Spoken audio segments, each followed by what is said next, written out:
Y Argentina jugaba con Botazo, De la Torre y Paternoster.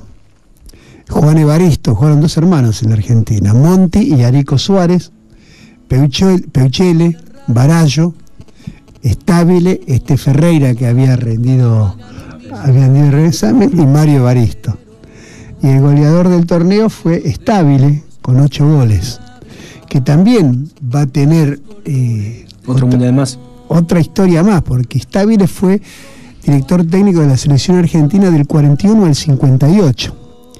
Y en el 58 es el mundial que concurre Argentina después del 30. Fue al 34, pero con una formación de aficionados. Y el director técnico, cuando perdimos 6-1 con Checoslovaquia, era don Guillermo Stabile. O sea, empezó con gloria su primer mundial y terminó realmente bastante mal en el 58 el mundial como técnico. Una gran persona. Eso más o menos fue la síntesis y el desarrollo del primer campeonato mundial que se desarrolló en Uruguay. Y lo ganó Uruguay, obviamente, como cada vez que hay un acontecimiento deportivo de relevancia en el vecino país, cosa que no sucede aquí. Por lo general lo gana Uruguay cuando hay algo aquí en los países vecinos, ¿no? Cada vez que Brasil organiza un mundial, lo gana Uruguay. Cada vez que hay una Copa América por estos lares, también la gana Uruguay. Bolívar, ¿pasamos al segundo mundial? ¿O vas a contestar a algo de lo que acabo de decir? No, la verdad que realmente la trayectoria de Uruguay en el fútbol, la primera década fue muy importante. Después entró la decadencia, que dura hace como 60 años. Pero bueno, está una decadencia, digamos, un poco alargada, ¿no? Un poco alargada, prolongada. Y bueno, el Mundial del 34 fue un mundial también muy politizado. Y sí, ya estaba el fascismo italiano ahí, ¿no? El Duce, digamos, es una cuestión de Estado para que Italia ganase el Mundial.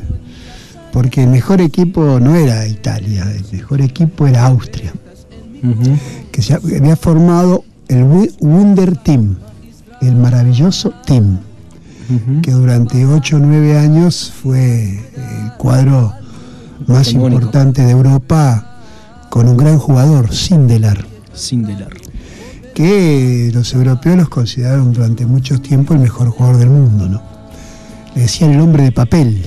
El hombre de papel. Sí, porque es como el papel, no lo podían agarrar, viste que el papel cuando hay viento se escurre. Sí, escurridizo. Sindelar no lo podían agarrar. Y que también va a tener otra parte en la historia, porque cuando Hitler invade Austria, en el otro mundial, invita a los jugadores austriacos a jugar para Alemania, invítalos. Sí, me imagino, una invitación muy cordial.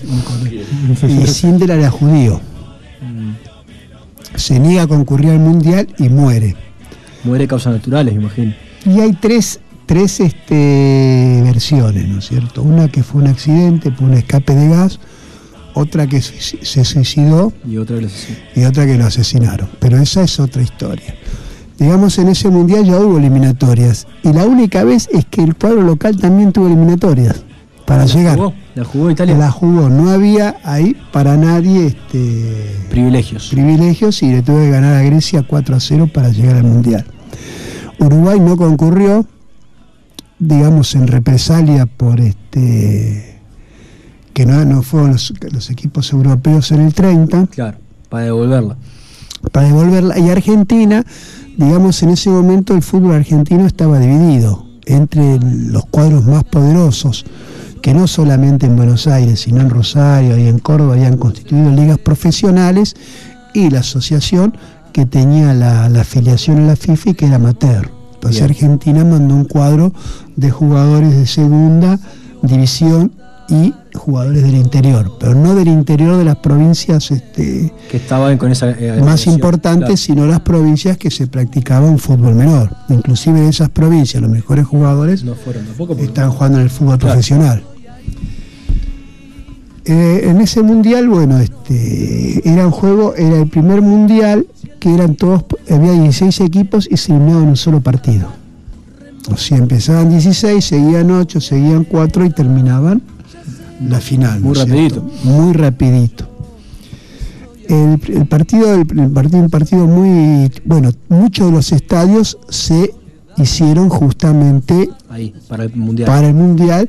Y por ejemplo el del Alpi, que hasta ahora estaba jugando la Juventus, que recién ahora que era el comunal de Turín, sí, se llamaba Benito Mussolini. Claro, obviamente. Y el estadio de Roma llamaba la Guardia Nacional Fascista. Qué lindo. Ahí aparecen los técnicos. Ajá. Hasta ese momento no tenía un papel importante.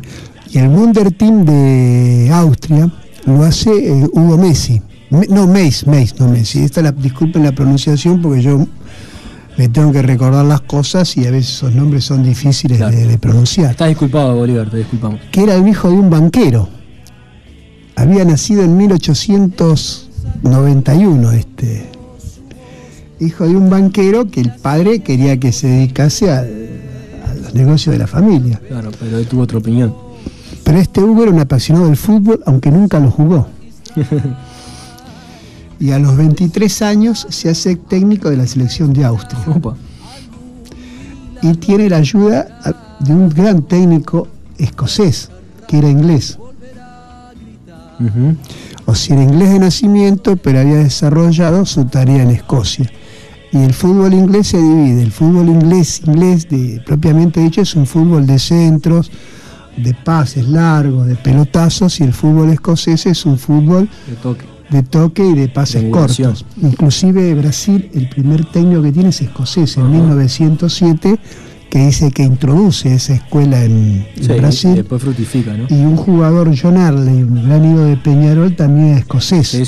En que estos son un poco la esencia de los fútbol. Claro, es verdad, en el siglo XX, digamos. Al principio era la figura de Peñarol. Claro, y eran escoceses, no ingleses. Y Wunderteam y Hugo Meis, bueno, hace un cuadro espectacular, pero cuando llega al Mundial, pese a ser el mejor equipo, ya viene un poquito desgastado. Ya los jugadores tienen más o menos entre 30 y 30 y pico de años, porque venía con varios años de actuación. Y en Italia está Vittorio Pozzo, uh-huh, que es la primera vez que realmente el técnico maneja totalmente el equipo. Hasta ese momento lo manejaban los jugadores. Claro. Vittorio Pozzo es el que maneja el equipo. O sea, es un cambio fundamental en la historia del fútbol, y empieza a aparecer el fútbol como lo conocemos ahora, con, digamos, planes, con tácticas, con estrategias, y no, digamos, librados a las inspiraciones de cada uno de los integrantes. El partido ahí, en los octavos de final, ganaron todos los favoritos. Ganó Austria, ganó Hungría, ganó Suiza, que tenía un centro delantero miope y que jugaba con gafas, porque todavía no estaban los lentes de contacto, claro, y que jugó 2 partidos y hizo 3 goles. No andaba mal el miope, ¿eh? No. Era miope, pero no lento. Sí. Y bueno, el partido clave es Italia y España. Italia y España. En España jugaron muchos jugadores que vinieron a jugar a Argentina después. Porque no nos olvidemos que en el 36-37 empezó la guerra civil, y los vascos eran esencialmente republicanos. Y rajaron todo, ¿no? Hizo un equipo que recorrió el mundo. Y después muchos se quedaron acá. Por ejemplo, Subieta, que jugó 14 años en San Lorenzo. Aportaron muchísimo al desarrollo del fútbol acá también, a la consolidación, capaz. Lángara, que el día que debutó le hizo 4 goles a River en 30 minutos. A un arquero uruguayo, justamente. 4 goles en 30 minutos. Besuso, a un arquero uruguayo. Y algunos otros jugadores más, inclusive uno, Regueiro, que jugó en México. El hijo después fue internacional por México. Y era un partido bastante controvertido, porque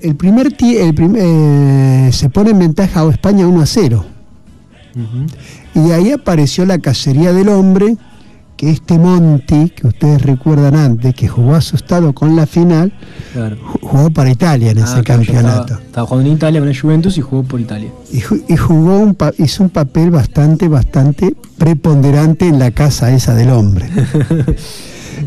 Le montó patadas. Y sobre el final del primer tiempo empató Italia 1-1. El segundo tiempo fue una caza total del hombre y bueno, el suplementario. Estamos hablando del equipo local, que en ese momento era muy importante porque los ingresos eran por venta de entrada, la televisión no existía. Claro. Y en el suplementario, a los 12 minutos del segundo tiempo, un tiro de un jugador español pegó en el palo. Y ahí terminó el partido 1-1. Al otro día juegan, no había penales, desempate. Juegan el desempate. Y bueno, España no puede presentar a 7 jugadores por estar maltrechos, entre ellos el arquero Zamora, que era un arquero famosísimo. Sí. Hoy el premio a menos goles encajados en España se llama el premio Zamora. El divino Zamora, que ya había jugado en las Olimpiadas del 20, que es un arquero que jugó en el Barcelona y en el Real Madrid, en los 2 equipos más importantes de España. Bueno, en ese partido ganó Italia 7-1. Bien. Pero le ganó a un equipo español totalmente disminuido.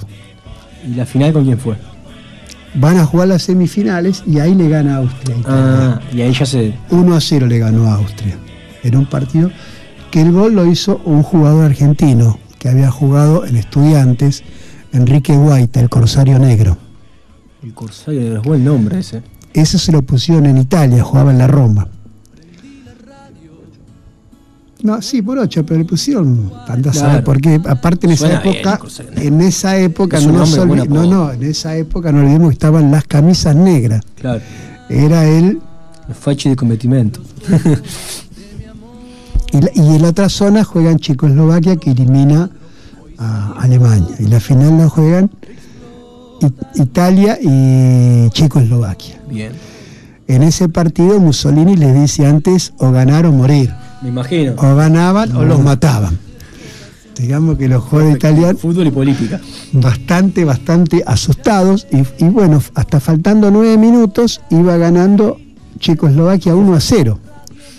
¿Y quién hace el gol del empate de Italia? El argentino que no pudo jugar la final acá. No, ese jugó la final, jugó mal, porque no jugó. El del violín.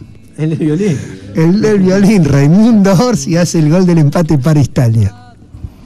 Y van al suplementario y ahí gana Italia 2-1 con gol de Schiavo, que ya había jugado porque la gran base de Italia fue en un equipo que fue a las Olimpiadas del 28, que fue eliminado en semifinales en un partido 3-2 por Uruguay muy difícil, más 4 jugadores argentinos que fueron parte importante de ese mundial, que fueron Monti, que fueron Guaita, que fue Orsi y que también fue Atilio de María. Bueno, casi la mitad del cuadro. Y uno que era el más importante y que se lastimó 15 días antes del Mundial y que después fue un técnico muy famoso y que fue el técnico de River, la final con Peñarol en el 66, que fue Renato Cesarini. Bien.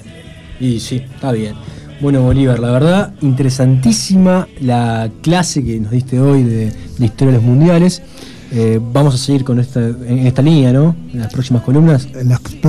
Los mundiales hay bastantes, ¿no es cierto? Pero esas son mundiales más desconocidos. Ya los de ahora tienen mucha mayor difusión, pero en su época fueron muy importantes porque ya fíjate en Italia que estaban, o en Uruguay con la construcción del estadio y en Italia con la construcción de los estadios, ya estaban muy involucrados los gobiernos que lo utilizaban como herramienta política. Y vos que te gusta la política, en el partido de Italia y España, en ese momento España era la República. Claro. Y España el fascismo.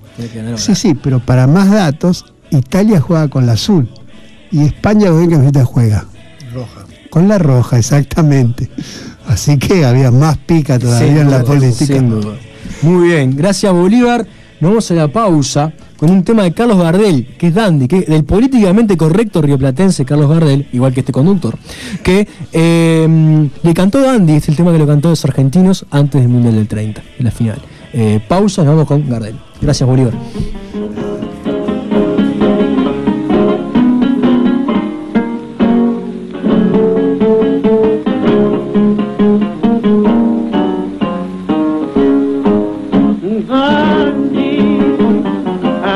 Llamando que no te conocieron cuando en entonces era cerrar, porque pasas por mi lluvia